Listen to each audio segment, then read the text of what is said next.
दिल्लीना मुख्यमंत्री कोण हशे तेना पर हजू पण मंथन चाली रह्युं छे। परंतु दिल्लीमां नवी सरकारना शपथ ग्रहण समारोहनो कार्यक्रम लगभग नक्की थई गयो छे। सूत्रोना जणाव्या अनुसार नवी सरकार 20 फेब्रुआरीए दिल्लीमां शपथ लेशे।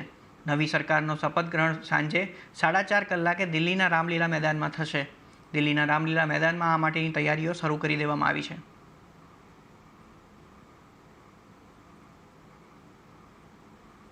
तो दिल्ली चूंटણીના પરિણામોને 9 દિવસ થઈ ગયા છે, પરંતુ હજુ સુધી દિલ્હીના સીએમના નામની જાહેરાત કરવામાં આવી નથી। આવી પરિસ્થિતિમાં આમ આદમી પાર્ટીએ ભાજપ પર નિશાન સાધ્યું છે। ત્યારે ભાજપે સ્પષ્ટ કર્યું છે કે ધારાસભ્ય દળની બેઠક બાદ કેન્દ્રીય નેતૃત્વ સીએમનું નામ ફાઇનલ કરશે।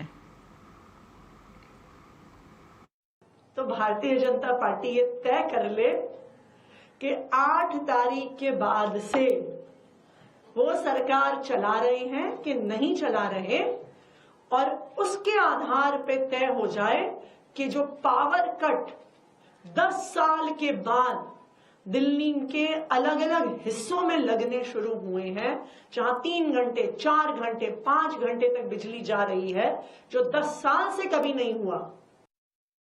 दिल्ली की जनता ने सरकार बना दी है और दिल्ली की जनता को हम लोगों ने कोई सीएम फेस कह के चुनाव नहीं लड़ा।